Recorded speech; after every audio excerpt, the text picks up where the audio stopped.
So this is the 10th session on signals and systems, and we are going to study addition of signals and see what is the application of this operation of addition of the signals.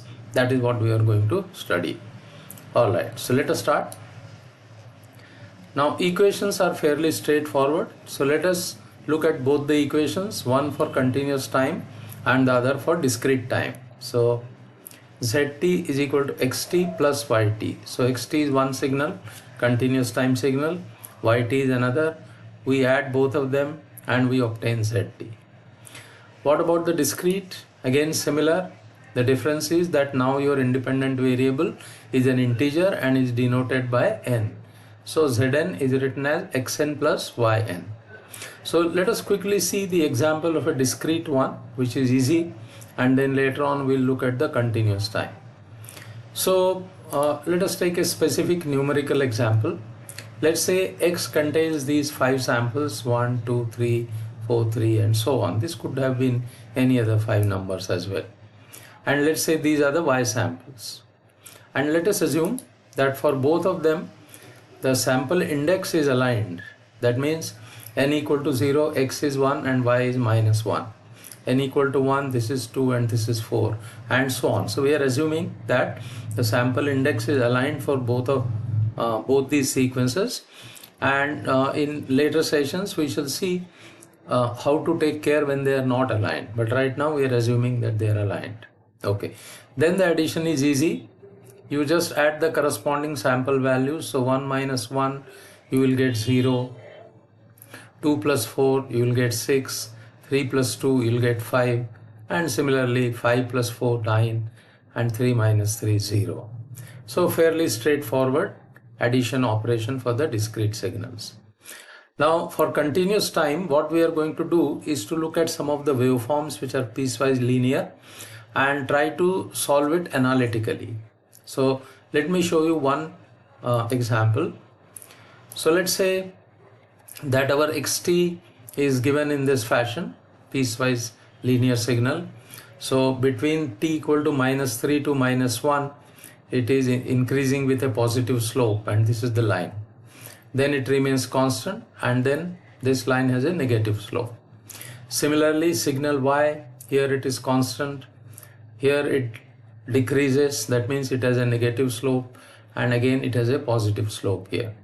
So if we want to do it analytically by writing down the equations, let us see how to do that. So let me explain. So I have drawn the signal x and y again, and also drawn the addition of x and y, that is in z. So let's see how do we get this signal. So what we have to do, first of all we have to write the equations for these straight lines. So let us look at this one.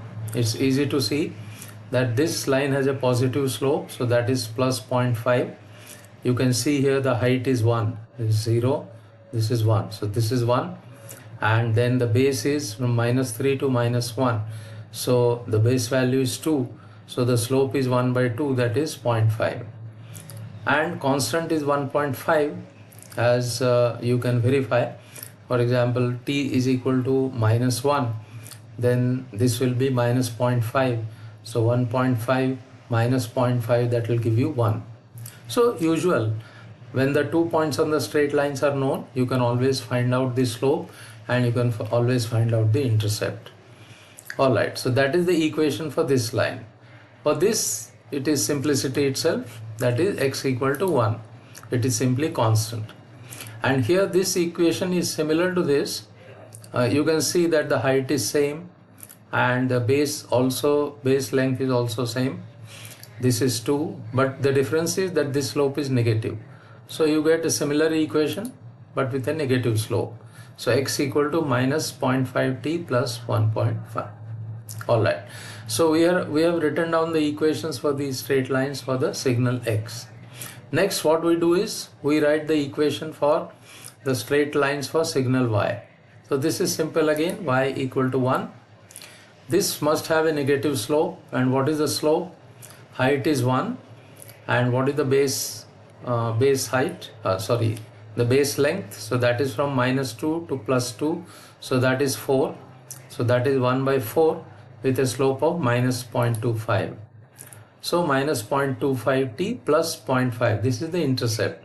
You can easily verify this. When t is equal to -2, this becomes plus and this becomes 0.5.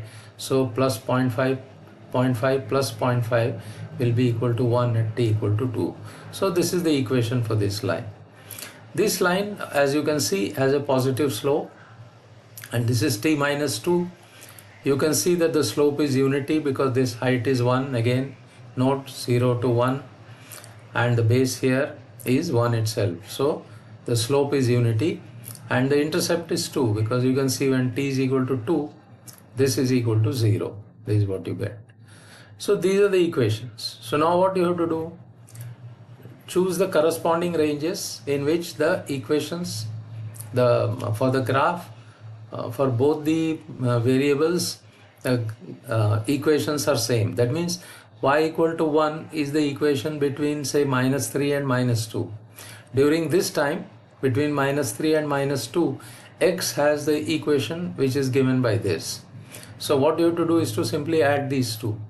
So x plus y in this range, you will get this result. So 0.5t plus 1.5 plus 1, that is 2.5. But now here the equation changes. So therefore, in this range from -2 to -1, you will get a different result, and that is simply obtained by adding this equation to this equation. So if you do that, you will get this. You can easily verify this. Indeed, if you add this to this, you will get this. Okay.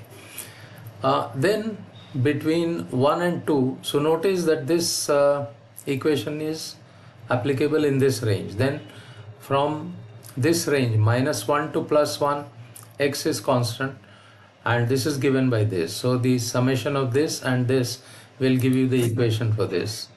So this is constant, so 1.5, and this is -0.25t. Okay. Then in this range, this plus this, that is the equation you will get for this. So -0.75, you can see here. This is -0.5, this is -0.25, so the net slope is -0.75t, 1.5 plus 0.5, and that will give you 2. Okay, finally this plus this will give you the final equation. So this is how you can analytically find the output signal given the input signal, assuming that it is given in the piecewise linear fashion. All right, so we have seen how to mechanically do the addition for a discrete signal, and how to do the analytic solution for continuous time signals when the piecewise linear equations are known. All right, now what we are going to do is to study the application of this addition operation. That is what we want to do. One simple application all of us know: mixer in a sound system. What it does, it adds the signals from various microphones. So for example, you may have a microphone which is in front of the singer, then there's a mic for the instrumentalist, then there's a mic for tabla player, and so on. So all these signals which are coming from different microphones are added in the mixer. So that is one example of application of the addition operation. Then another interesting application is in calculating moving average. Some of you might know what is a moving average. In any case, all of you know what is an average. So when you take average of number of samples, you always have to add all the samples. Addition operation is required, and then you divide by the number of samples. So, but what is a moving average? So let me explain that. So suppose you have a signal of 100 samples. So what you do, you first calculate the average of 10 samples from 1 to 10. So when I say 10 samples, this is not something which is fixed. Some people can take average for 8 samples, some people can take 12, it depends on the requirement. But I'm just giving one example where you are finding the average of 10 samples. Note that the number of samples that you are choosing here is of course generally smaller than the total number of samples. So average of 10 samples from 1 to 10. So that is your first average. Next you calculate the average of samples from 2 to 11 and so on. So that's moving average. Okay. And this will keep on changing. Now, what's the advantage of calculating this moving average? Advantage is that moving average will often remove fluctuations which are suddenly large. For example, moving average is often used by traders in the stock market for smoothing the effect of rapid changes.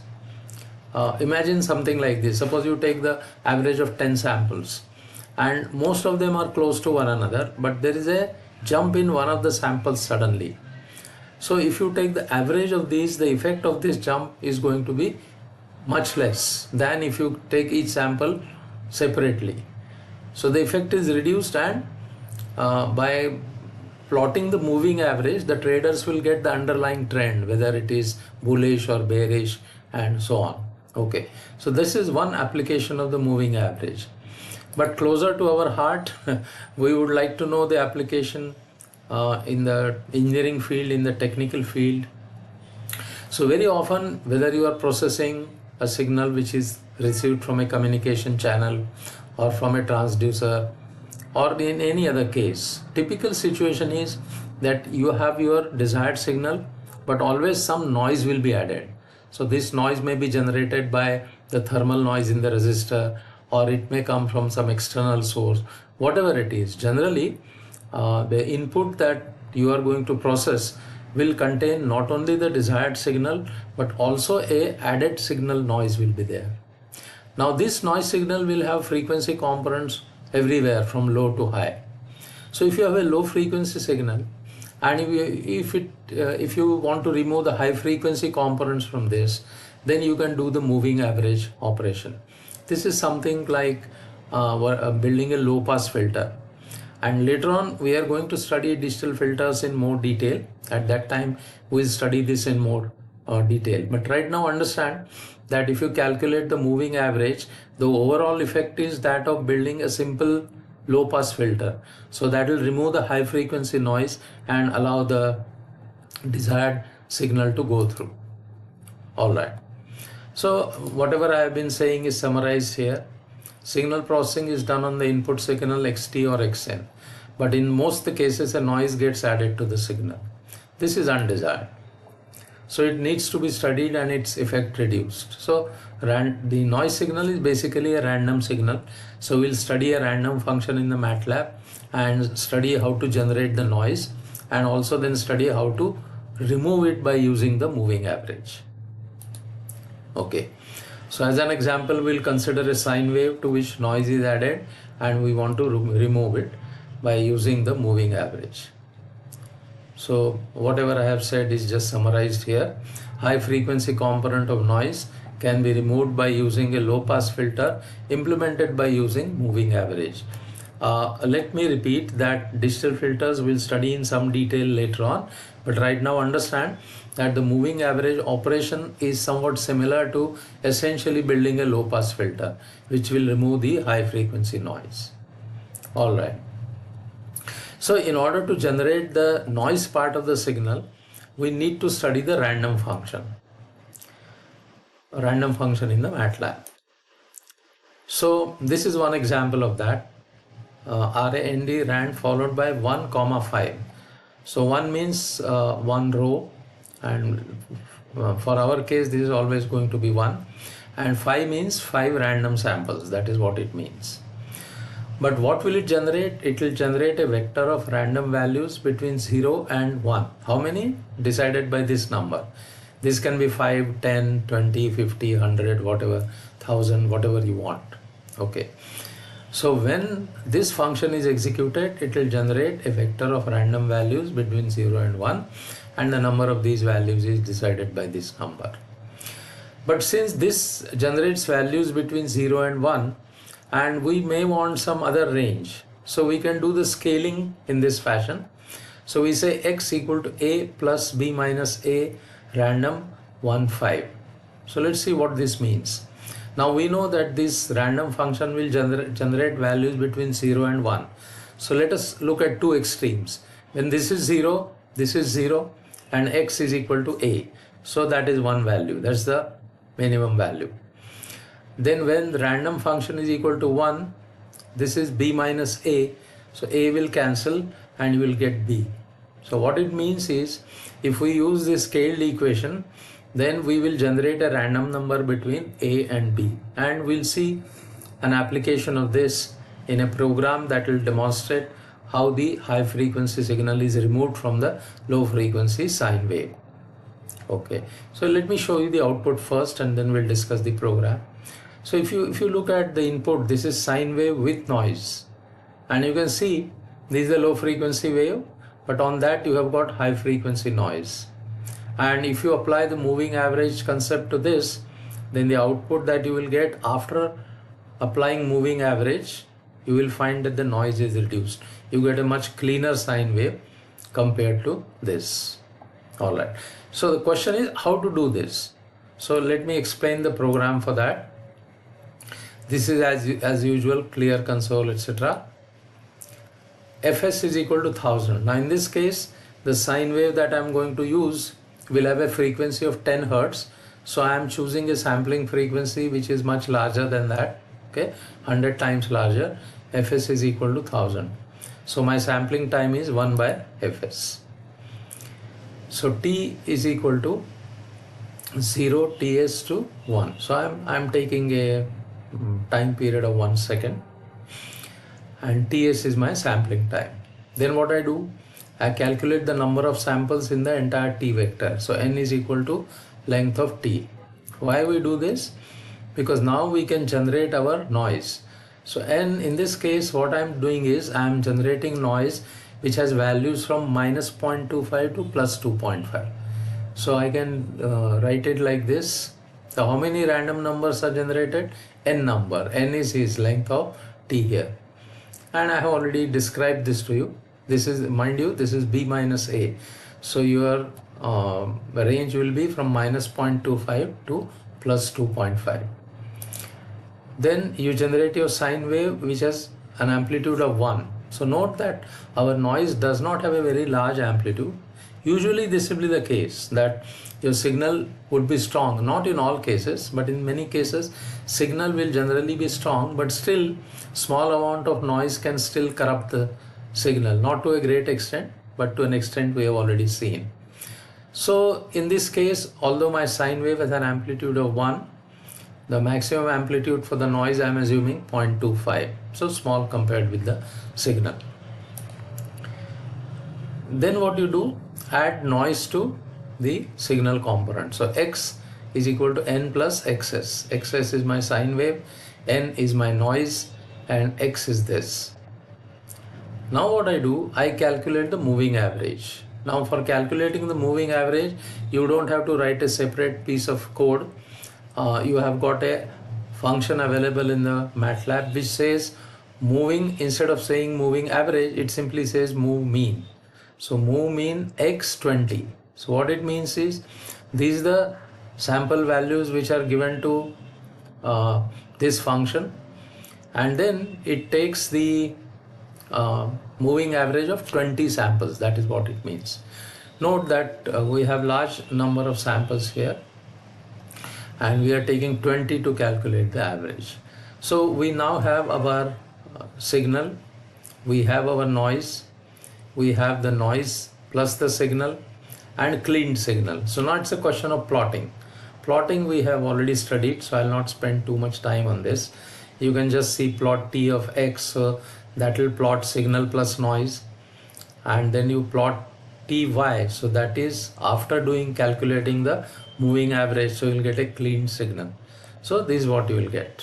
We have already seen it, I am showing it to you again.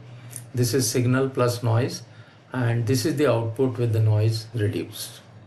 Alright, now here is one more application, that in chords. In chords, this is an application in music, and the piano operators you might have seen very often with the left hand, they place 3 keys together. So they might be pressing Shadaj, Gandhar and Pancham, all the 3 together. So in the air, all the 3 essentially get added before they reach your ear. So what you are hearing is a chord, that is the summation of 3 notes. So when you are generating a chord through a computer program, you have to generate these 3 notes, add them, and then send this addition to the sound card. So let's see how it sounds. Alright, so let's see how it sounds. Okay, that's how it sounds. And as I said, how it is generated? By generating 3 notes and adding them. So in this case, you add Shadaj, Gandhar and Pancham, and you send it to the sound command. And this is of course the recorded one, and let me play that again. So one application of the addition operation is in generating chords. So we have understood the addition operation, and we have seen a couple of applications of the addition operation, and that's all in this session.